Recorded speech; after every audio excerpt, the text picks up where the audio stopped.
Hi everyone, my name is Mandy Shintani and I'm an occupational therapist and gerontologist by background. I am coming to you from my living room here in North Vancouver. I'm actually the founder of Urban Polling and I developed the activator polls. So I just want to talk to you about, in this webinar today, I'm going to talk to you about the activator polls for Parkinson's, a little bit about how the polls have been beneficial for people, and then we're going to go on to the research. I'm going to talk a little bit about the two different techniques that you can use, and at the end, I'm going to show you in the background here how to do some seated and standing exercises.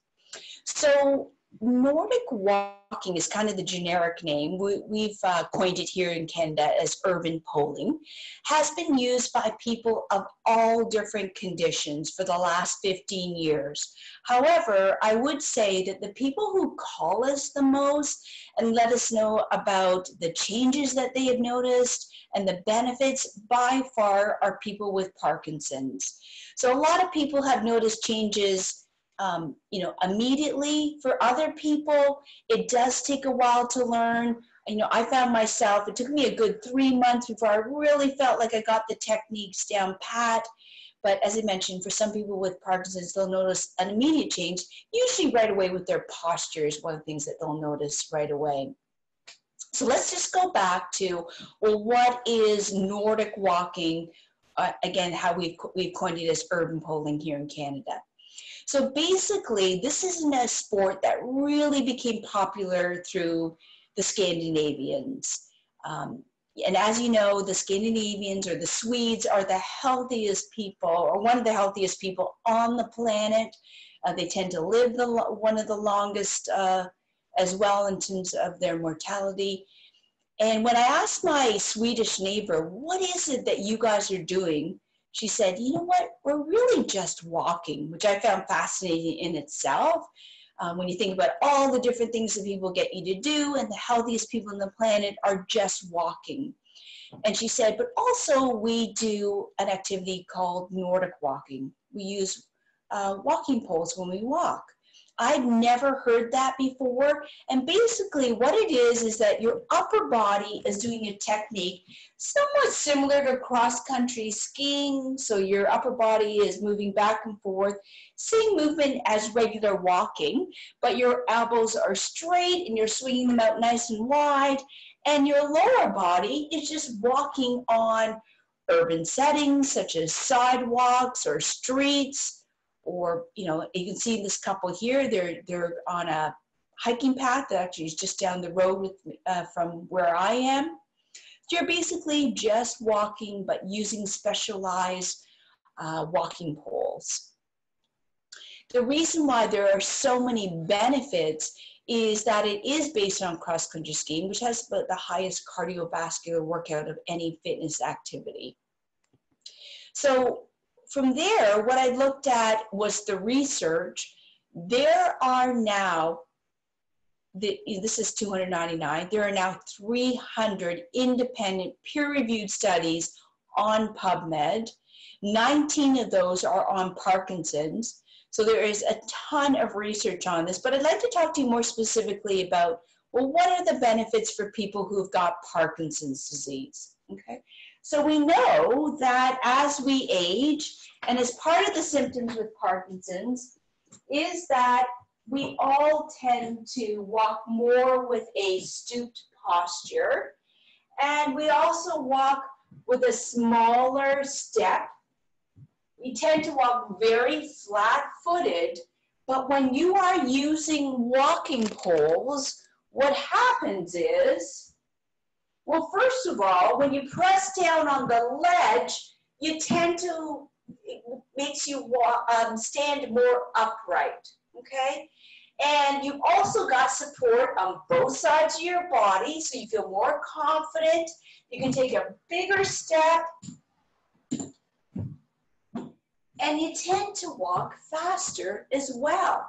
Okay, so one of the really important parts of why we want you to walk with, lifting up your knees and doing less of that shuffling gait pattern is that when you tend to walk with a shuffle, that's when people fall, because your foot hits onto cracks in the sidewalks or changes in the flooring in your home from, you know, linoleum to, or hardwood to a rug, and your foot gets caught, and that's when you trip. So the whole idea behind the poles is you've got that support on both sides, so you can feel more comfortable to lift up your knees, do more of a heel-toe pattern, okay? The other thing is that it actually pushes you forward, so you get faster speed, you get into this really nice, fluid, coordinated movement that helps out with getting less rigidity. And we've had people with Parkinson's tell us too that once they do you know, a session of using their poles outside for urban poling, that they notice that those symptoms seem to reduce for, you know, a couple hours afterwards. Everyone's a little bit different.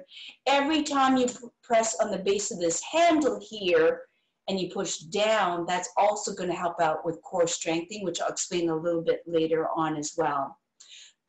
Okay, so let's look at a video here. Here is a woman that is walking with and without poles. You can see without the poles, no arm movement. Look how much arm movement she's got with using the poles here. Small steps, walking very flat-footed. I'm just going to play that for you again so you can actually just see how much she's lifting up her foot. And look how much faster she's walking there. Swing her arms, increase leg stride. And look, when she's coming down, you actually can see the bottom of her shoes, because that's how much more of a heel-toe gait pattern that she's doing. So whether you're using the poles or not, use them to remind yourself while you're using them that you do want to, you know, have a big arm swing. You want to really step forward, and that's the way that you want to walk, whether you're using the poles or not. Okay. The other thing is that when you, let's compare the poles with walking alone. Okay, so I love to walk. I'm a big walker myself. Most of the research is based on walking, but when you're walking, you're primarily using your lower extremity muscles. However, when you use poles, you use 75 to 90% of your muscles. Okay, and it also really helps get you that more of a full body workout, increases your speed, so you get 25% more of a cardiovascular workout. And that's really helpful when you are in the early stages and you want to bring your workout to a higher intensity. So I explained how to use poles to therapists all over the world. And one of the common questions I get is, okay, I understand how it makes you walk faster, you know, helps out with your posture, your balance, but how does it work for core strengthening? So the whole idea behind it is every time you step forward and you swing your arms, you're actually going to be pressing down on the ledge here. Okay, so if you don't have poles, put your hand out straight as if you're holding onto a pole, land it on a desk or the back of a chair, put one hand on your abs, okay, and push down as if you're pushing down on the ledge of this handle. And what you're going to notice is that you're going to get a contraction happening in your abs, you'll get it in your lats, you'll get it in your pecs, you'll get it in your arms, and you'll get it in your back. Okay, and your core is key for your ability to sit, to stand, for your ability to walk. So that's why we always talk about your core muscles during rehabilitation. And of course, during fitness, we talk about it a lot, because I think for most people, they do want to reduce their waist circumference. But also, if you look at diabetes, obesity, your biggest risk factor is actually your waist circumference, okay? So focusing on activities that really focus on this area do have a lot of benefits, both for rehabilitation and for fitness. So, for example, if you were to walk for 1 kilometer, just 1 kilometer, you would get 1,000 contractions happening in your abdominal muscles. So it's just such an easy, fun way to get core strengthening. I mean, it makes it a little bit more fun compared to walking alone. I don't like to jog, and this is a way to just bring up your walking to a higher intensity. Now I'm just going to show you this news clip on Harry McMurtry because I think it's such an inspiring story. Harry has Parkinson's. He walked 500 miles from New York City to Toronto. And just take a look at here in terms of his walking pattern when he's walking without and with the poles. Imagine walking 500 miles. That's over 800 kilometers. 3 people, all living with Parkinson's disease, set out to prove that they could do it. And they inspired a whole bunch of people along the way. CTV's Dana Levinson reports. This is the last leg of a 500-mile journey set from New York City to Toronto. These 3 are walking for Parkinson's. I want to tell people that they can lead normal lives, get people out of the shadows. Diagnosed 12 years ago, 54-year-old Harry McMurtry is determined to debunk any myths about the disease and raise money. The walk began on May 6th in New York, where he now lives. Day 1, 50 miles done, yes.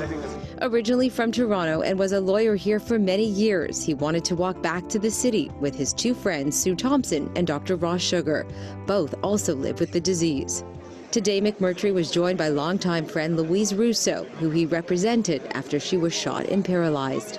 I've met some amazing people in my life, been blessed, and Harry's one of them. Parkinson's disease can cause tremors and affect fine motor skills, but that wouldn't stop this 500-mile team.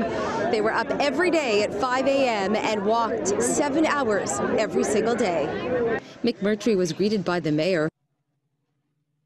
I think it's just such a great story about how, staying active can really help to manage your symptoms.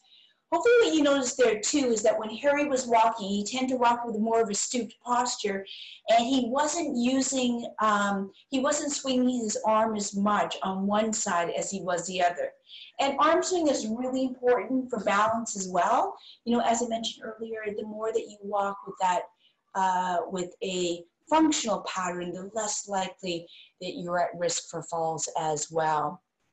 And then Harry actually called them a game changer because initially, after walking, I think it's about 15 kilometers per day, he was quite fatigued, and there was a couple times he actually fell at the end of the day. So his therapist recommended he started using the activator poles, and then, happy to report that he never fell again. And again, that's why he called them a game changer.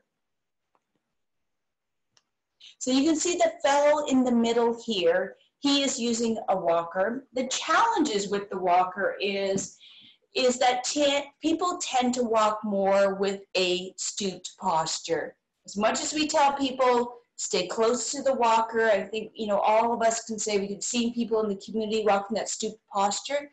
There is 0 arm swing that happens when you use a walker. So I can't help thinking that's one of the reasons why we see so many shoulder issues. And when you use a walker, like if I had you stand up right now, lean on the back of a chair or the desk, what you find is you actually relax your core muscles, okay? And that actually goes against what we're trying to achieve in rehabilitation. You tend to take small steps, and it can be a little bit awkward to use the walker, when you're traveling.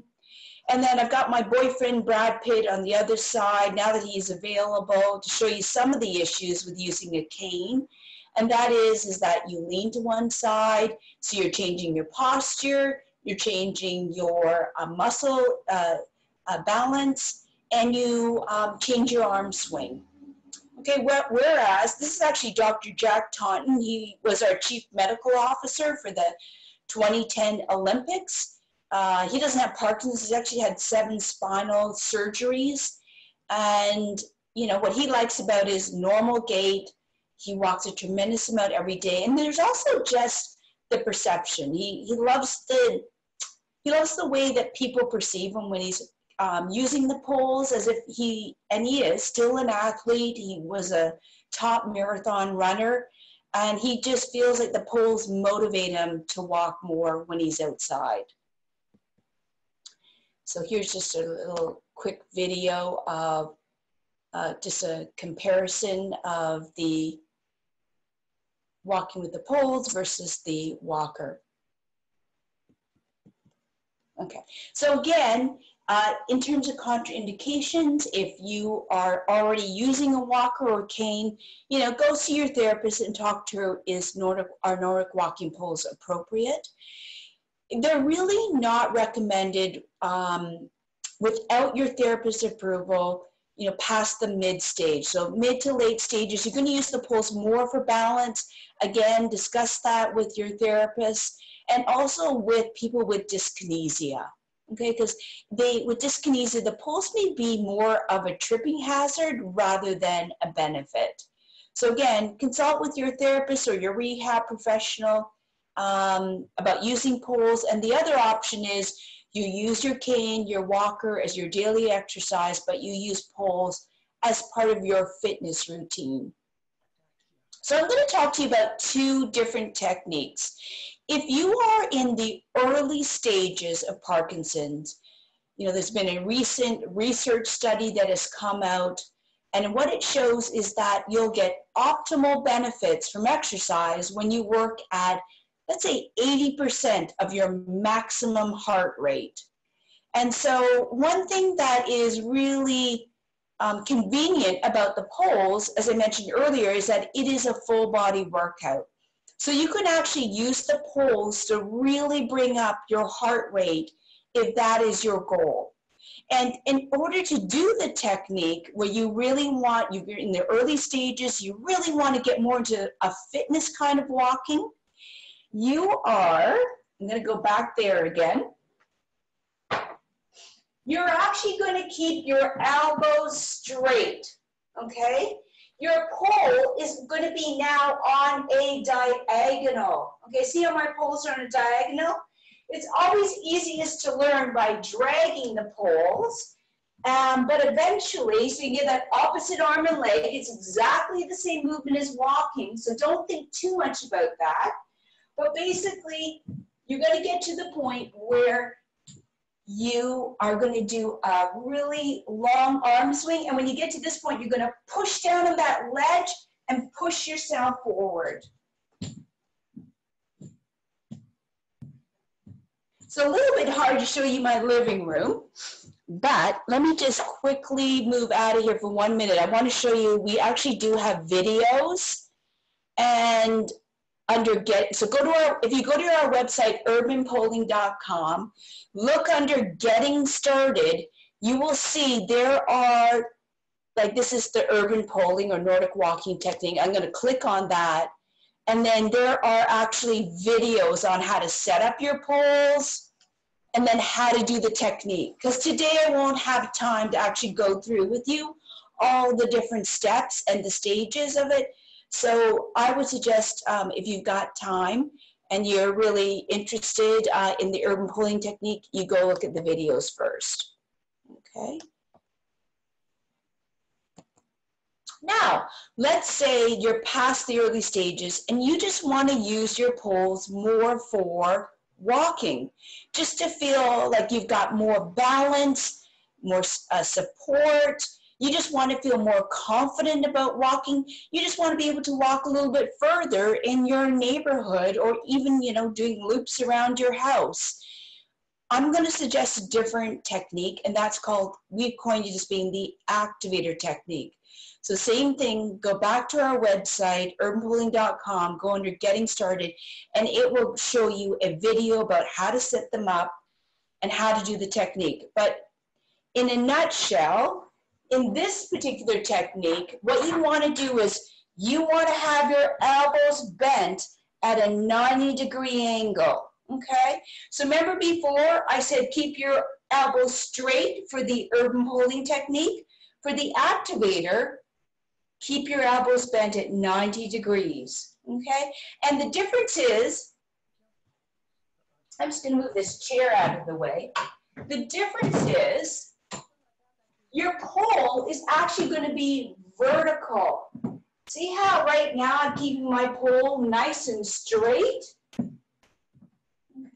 Because what the research shows is that when you want to use poles for stability, for offloading pressure off your hips and knees,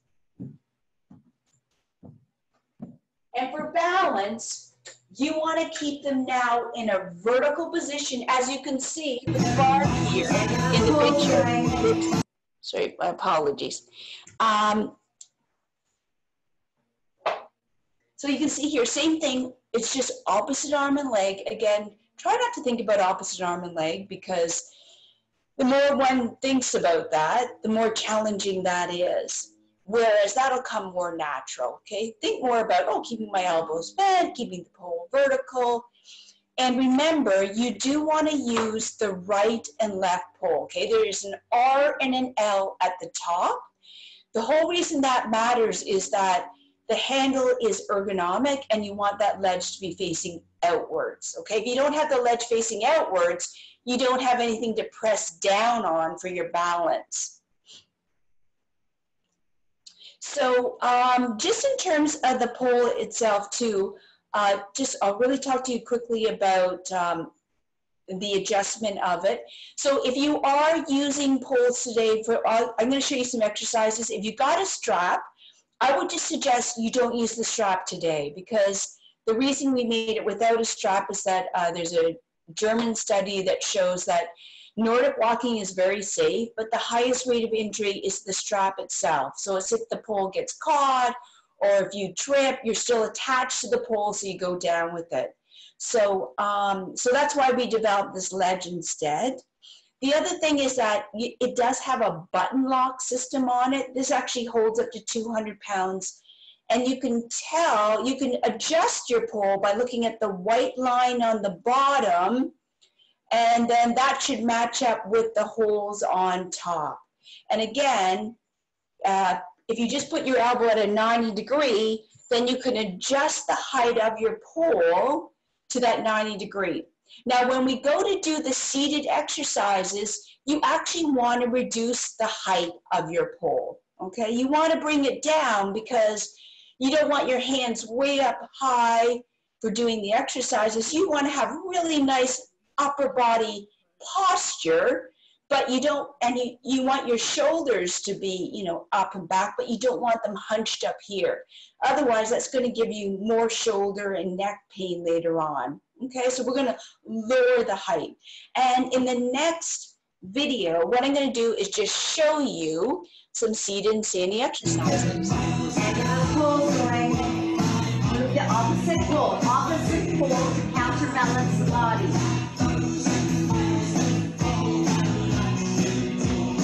Two more, one with each leg, okay? Last one, now take a tap. Back. Hold it forward.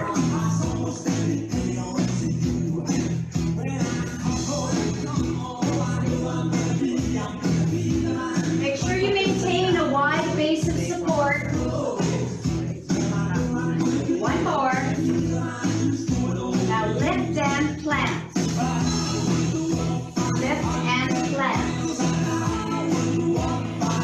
And make sure your pole's out front. Up and out.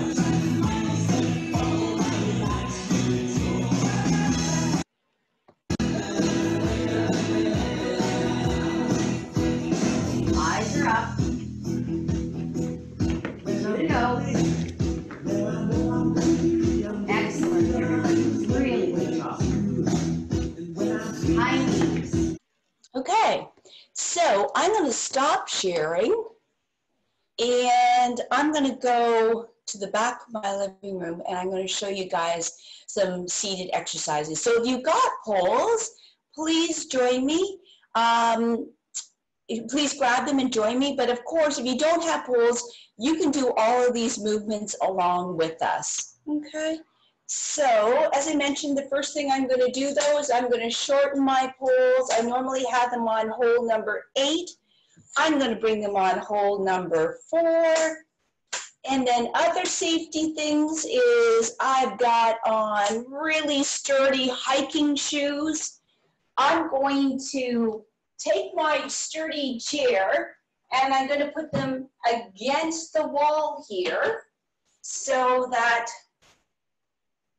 if I do lose my balance, I can put the, I know I can rely on the chair. Okay, so hopefully you guys can see me okay. Oh, perfect. Okay, so again, make sure that you've got the correct, the ledge facing outwards, because the whole idea behind using your poles is that you can still press down for better posture. So let's just take a look at how you can use poles to show you good posture. And one thing I'm going to do is I'm actually going to keep my feet nice and wide apart, because the wider my feet are apart, the more base of stability that I've got. And then of course I've got my poles in front, and that means that I've got some support for doing some upper trunk movement, particularly this kind of movement where I'm moving to the front. But first of all, let's just use the poles to just show you about posture. So I'm relaxed. Now I'm going to push down on the base and come up and sit nice and upright. And relax and upright. And you know what? Just coming upright means that you're going to get a much better workout with your shoulders. You're going to, it's better for your neck. And so that's going to just help to work those muscles more effectively, to help to reduce pain as well. And it just remind us too that even if we're sitting, we want to have nice upright posture. Okay, and again, you can see with my hands, Dr. Becky Farley, PWR, she always starts off with people bringing their hands nice and wide. Let's open up our hands, let's wake them up, but also as a reminder that you don't want to do a tight grip. Okay, perfect. So we've got ourselves in a nice posture. We're upright, and let's just start with an easy march, back and forth. That's it. So we'll kind of use the marching between our exercises. And let's just add on some upper extremity. Let's bring your arms in. Let's bring them out. And hopefully you're going to join us along, even if you don't have poles. And remember, just do the movements that you feel comfortable with. The whole idea is we just want to get you moving. You don't have to go as far as I'm going to go. I'm going to go a little bit further for some people, but keep it to a smaller movement if that's what you feel more comfortable with. Okay, so you can just add this on. Okay, perfect. Now let's have you just lean forward and lean back. That's it. So keep the poles in the same place, but we're going to have you lean forward, lean back. This is great for your core.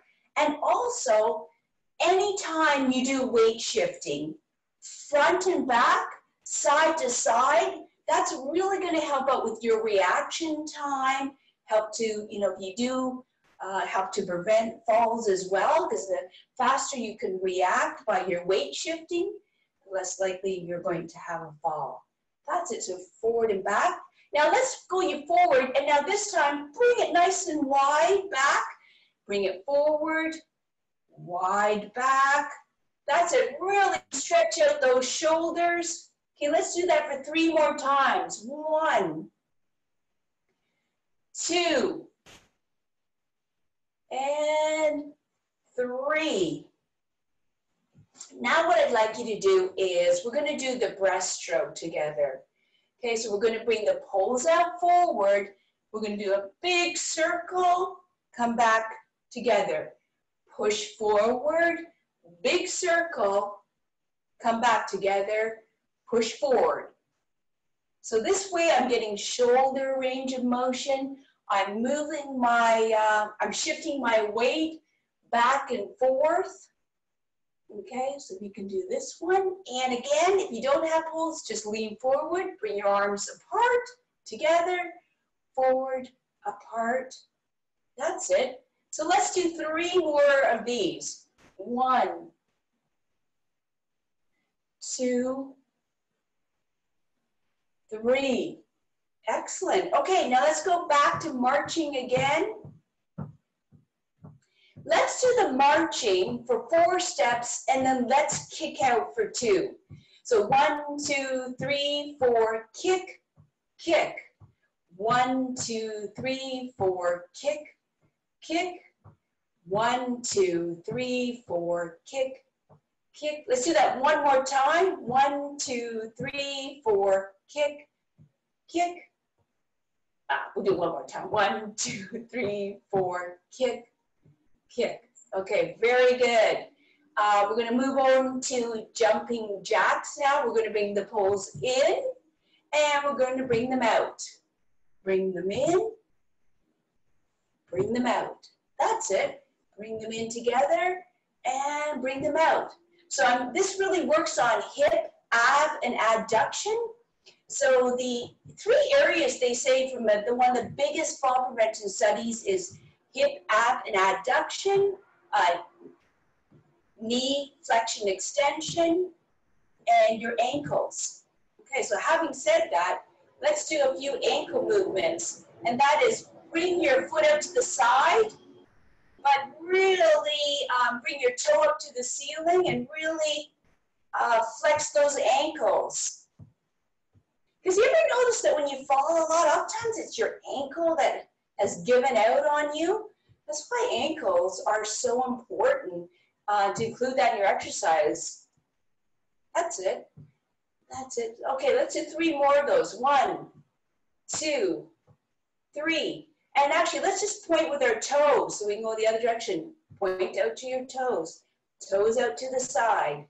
That's it. That's it. And you can see the poles are helping me stay upright in a nice posture. So the whole time I'm doing this, I've got good posture. And the other thing is, when you are sitting more upright, you're actually engaging your core muscles as well. So seems like such a simple thing, but it has so many benefits. Let's do that 3 more times. 1, 2, 3. Okay. Let's bring our poles together. Put them on your lap. Put your hands on top. And we're going to do some Canadian kayaking. I know this is the way you kayak all over the world, but I like to call it Canadian kayaking when I travel around. Okay.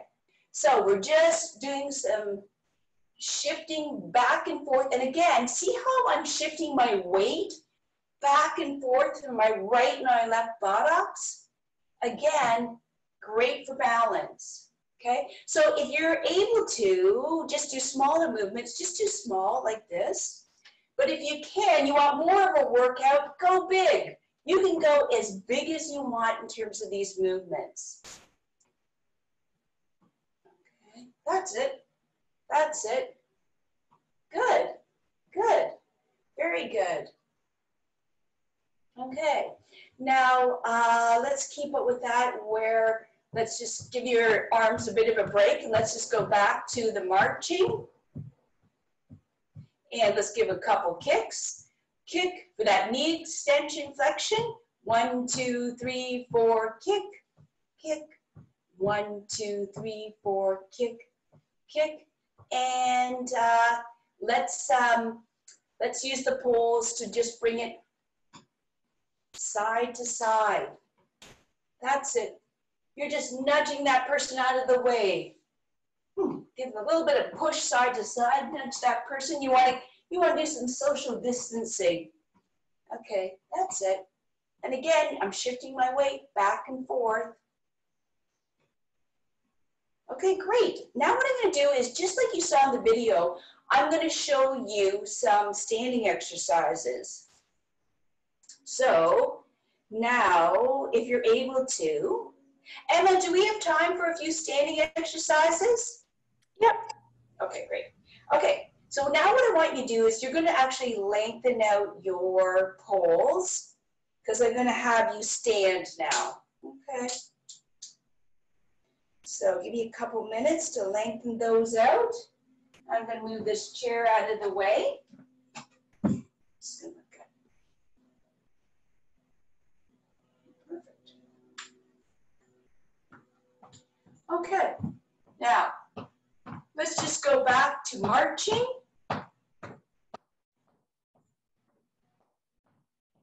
And I'm sorry, I'm just going to bring this up a little bit higher so you can see my face.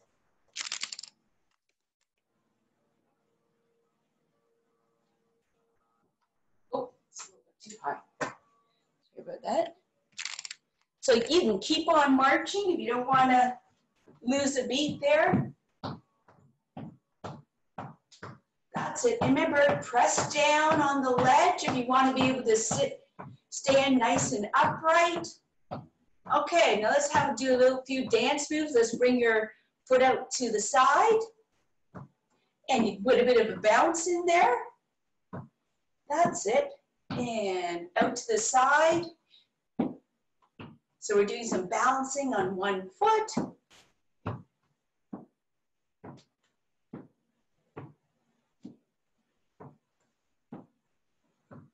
And let's do that for 3 more times. 1, 2, 3. Okay, and let's go back to marching, and then we can add on.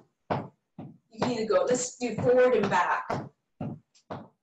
So if you want to just keep marching, do that. But if you want to add on something with your arms, you can just bring the poles back and forth. Okay, now let's bring your arms apart. And what we're going to do is, and keep the poles apart. And we're going to just do a little move that looks like we're doing a bit of pole dancing. So you can tell your spouse today that in your exercise class today, or your friends, you did a little bit of pole dancing. We're just going to swing our hips a little bit round. That's it. Now, if you want more stability with your poles, bring them out wider, okay? And sorry, probably hard to see which direction I was going in. And let's go in the other direction. Very good, very good. Okay, now if you want a bit more of a challenge, let's do an exercise from PWR, which is you have one pole that you use as your stability and you use the other pole to reach up. So those are really big movements. If you don't feel comfortable, just bring one pole up, okay? That's how you can augment it, or you can just do it by, you can just do weight shifting if you want instead, if you feel more comfortable. But for those of you who are able, you can use the one pole to stabilize yourself and the other one to reach up, okay? And same with, we can do a little bit coming forward and doing more of a lunge. Okay, so step forward. You're going into a bit of a lunge. Let's do 2 more of those. 1, 2, and let's go on to the other side. That's it. Step forward with both poles and do a bit of a lunge. Okay, let's do that 2 more times. And 1, 2. Okay, and then we'll go back to marching. We're going to finish off the marching, and then I'm just going to show you 2 stretches, and then I'll open it up for questions. Okay, so go back into a lunge, right? Have the poles out in front, and just stretch out the back of your leg here. Okay, that's it, and hold it there for 10. 1, 2, 3, 4, 5, 6, 7, 8, 9, 10. And let's move to the other side. 1, 2, 3, 4, 5, 6, 7, 8, 9, 10. Good. Okay. And now, if you go more into a bit of a squat position, so you can do little mini squats if you want, but we're going to use this to do stretches. So we're going to stretch out. We're going to have one foot bent forward. The other is both facing forward, but we're just going to give a bit of a stretch to this area right here, the inside of your thigh. That's it. And hold it to the other side. Okay, very good. Very good. Hold it there. And then if you're able, let's just go a little bit onto our toes and down. Let's hold it a little bit on your toes for some ankle strengthening. Okay, as much as possible onto your toes, or just even just leaning forward. Poles out front, nice and wide for stability. Okay, perfect. Okay, so thanks everyone. And I think what I'll do now is I'll just see if anyone has any questions that I can answer.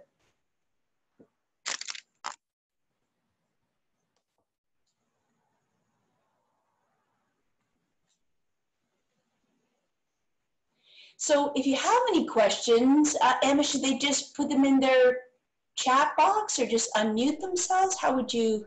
Yeah, if you guys have a question, you can put it in the chat box or unmute yourself. Everybody is muted right now. So you can unmute yourself and ask the question or put it in the chat box. Hi there. My name is Stephen Brown. I have used poles for a long time. I've never had any instruction with them, so today was very helpful. Good. The poles that I have are the old Lecky poles, and they've got these straps on. I never could figure out what the straps were for, but I gather that is their ridge, that you set them up for the ridges, do you? Or, you know, that's instead of the ridge? Yes. The strap? Yes. Oh, sorry. You mean instead of this right here? Yeah. Yeah. Yes. Yeah. Just be absolutely. I mean, with the pole, the straps have a couple different reasons why they were developed. I mean, sometimes for hiking, you know, people just want to have them around their wrists if they're not using them. But in terms of the actual activity of Nordic walking, the straps were developed to be there for that pressing down and that core strengthening. But just be careful, as I mentioned before, because the straps are related to the highest rate of injury. So you just want to be cognizant that they do have that, that risk associated with it. But absolutely, for the Nordic walking part, that's why those straps are there. Thank you very much for that.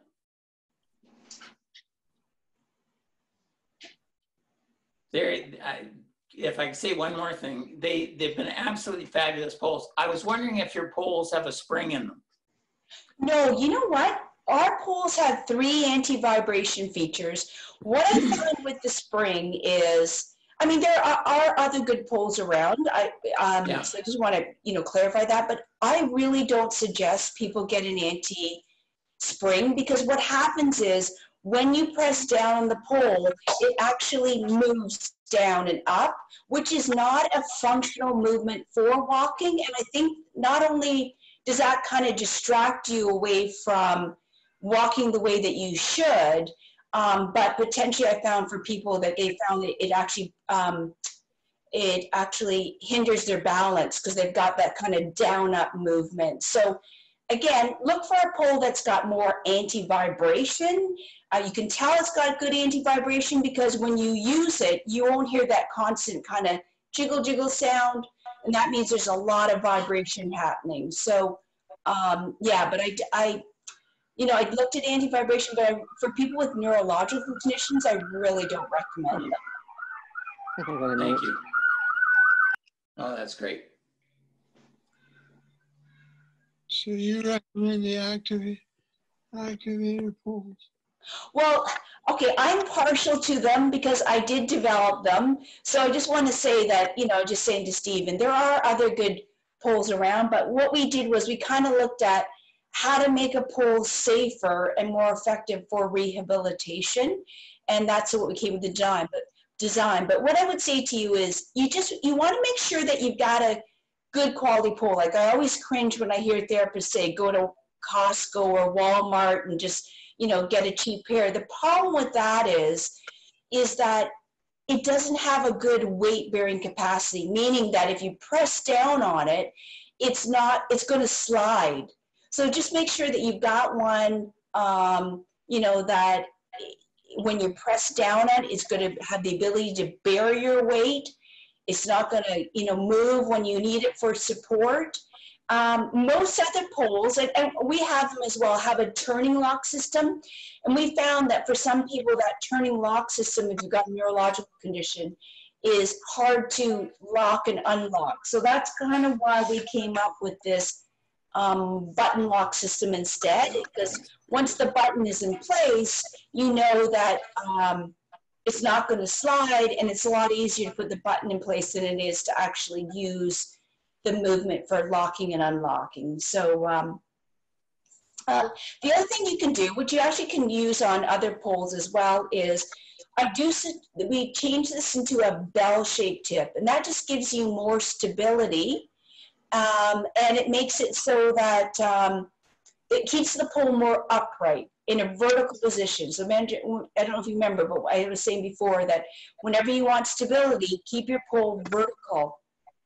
Whereas to do the urban poles or Nordic walking technique, you actually need this boot-shaped tip.